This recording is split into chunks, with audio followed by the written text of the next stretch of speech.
Hey guys, welcome back to my channel. In today's video, I have a delicious recipe to share with you. I have some great sriracha garlic bread, and I think you're gonna love it.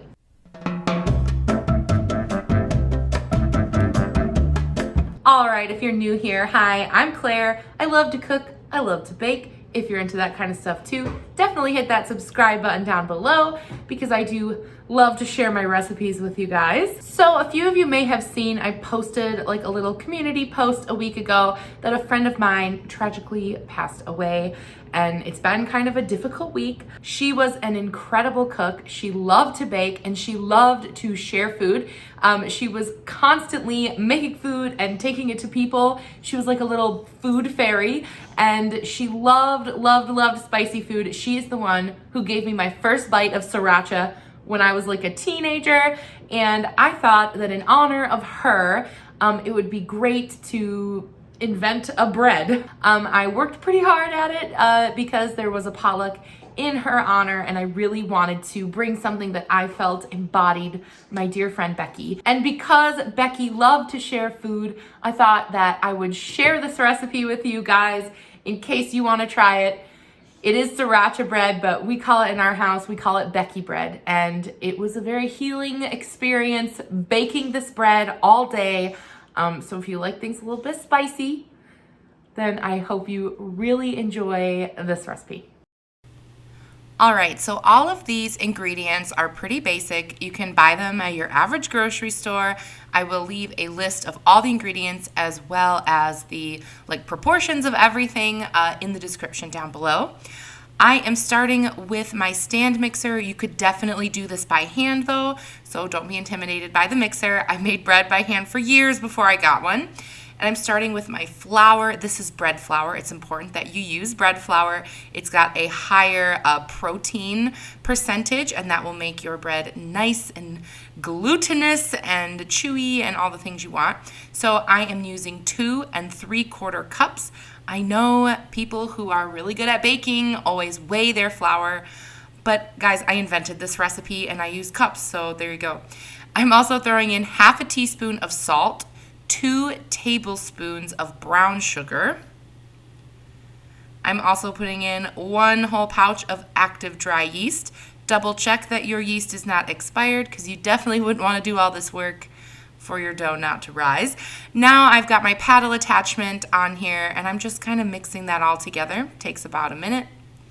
And now I've got some milk. I'm using 1 cup and 1/4 of milk. Use whatever kind of milk you want. And I've also got 2 tablespoons of unsalted butter, and I'm going to melt that in the milk. You want this to be about 120 degrees. If you don't have a thermometer, it's okay. I did this for years without one. And you just put it in for about 90 seconds. It'll be hot to your finger, but not like that it burns you really badly, I guess. You don't want it so hot that it kills your yeast. So yeah, now I'm going to add that mixture into my flour mixture. And now it's time to add a little bit of spice.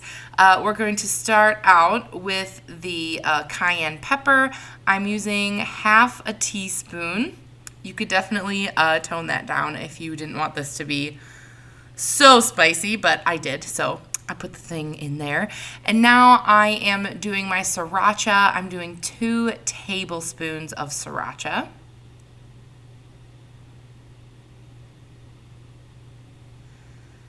And I'm also putting in 1 tablespoon of honey. I find that honey is just a really great thing to add when you're using garlic or sriracha. I think honey just complements it really nicely. And I'm taking some care to scrape down the bowl a bit and make sure that all of my dough has the sriracha really incorporated well in it. And now I'm going to add just a touch more flour. You just want it to kind of pull away from the sides, so just a couple tablespoons. Really, dough goes by feel. I think that measurements are not super exact when it comes to the flouring, but when it pulls away from the sides, you'll know it. It'll look like this. And now we are going to swap it out for the dough hook. Again, you could knead this dough by hand without a problem. We're gonna knead it for 7 minutes. And this is a pretty wet dough because we added a lot of sriracha and honey in there. So I'm just flouring it a bit more. I think total I added like 4 or so more tablespoons. But again, that's not an exact science. You just want to put enough in there so a nice ball forms and it's nice and like soft and doesn't stick to the sides. And I just set my timer for 7 minutes and I let this dough do its thing. And when it's done, oh my goodness, it's starting to smell really good. That yeast is starting to work, you can already tell. And now I've just floured a surface just to get some of that like stick off because it is kind of a sticky dough. And I'm just kneading it a little bit by hand. I find that even when I use the stand mixer, I want to get in there with my hands at least just a little bit. And now I've got this nice, beautiful ball of dough, and now we're going to let it rise. I'm just throwing a little cooking spray in a bowl. I'm covering it and putting it in a warm place. My favorite place to prove dough is in the oven with my oven light on. It's the perfect temperature. But if you're gonna do this, just remember that it's in there and don't accidentally preheat your oven. And that's gonna take an hour and a half, maybe a little more, a little less, depending on the temperature you're working with in the room. While that's rising, I'm gonna go ahead and roast my garlic. I got this pre-peeled garlic at Aldi. It just seemed easier because I'm actually making a ton of this bread today.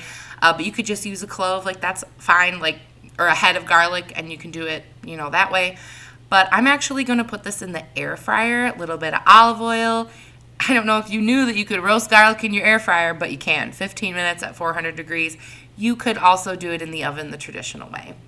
And you know your dough is done when you poke your finger in it and the dough does not bounce back. So now I'm gonna knock this dough out, which just means to get all of the little air bubbles out. We want it to, you know, be nice and flat. You don't want any giant bubbles in there.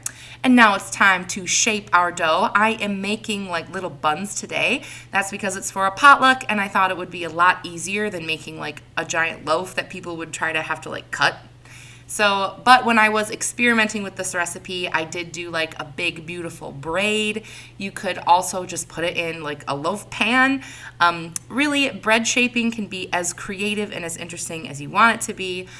For my like buns, I weighed my dough. I divided it by 12.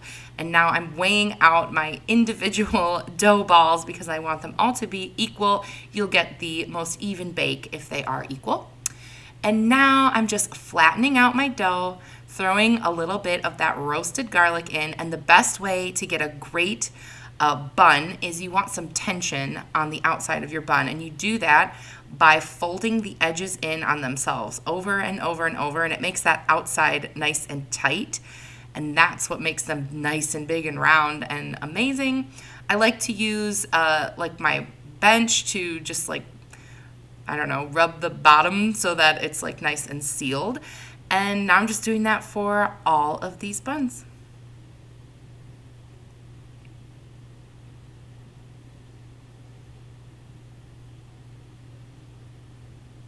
Now it's time for their second rise.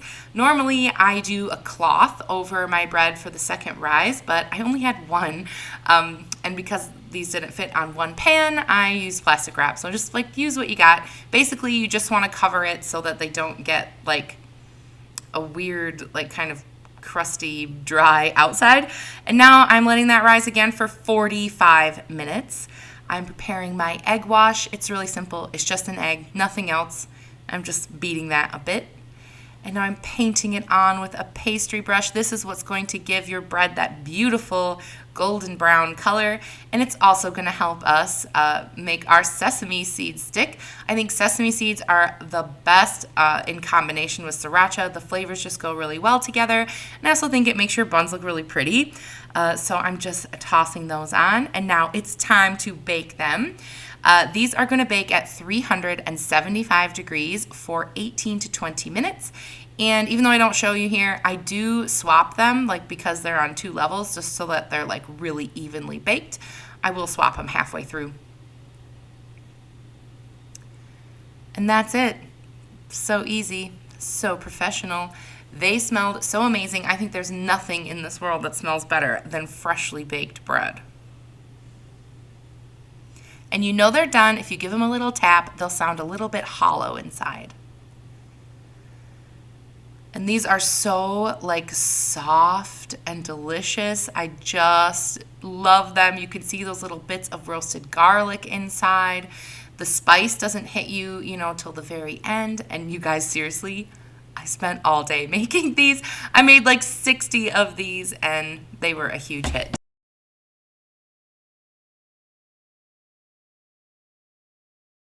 All right, you guys, that was my spicy sriracha garlic bread. It was a huge hit.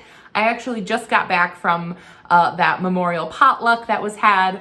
People really seemed to enjoy the sriracha rolls, so I was pretty pleased with that. I feel like Becky has blessed this spicy recipe, and yeah. So thank you so much for watching, and for all of you that left comments about my friend. I really appreciate all of that lovely support. But life is going on over here at the Risper house, and we'll be back on our regular schedule and moving right along. So thanks for watching, and I'll see you guys later.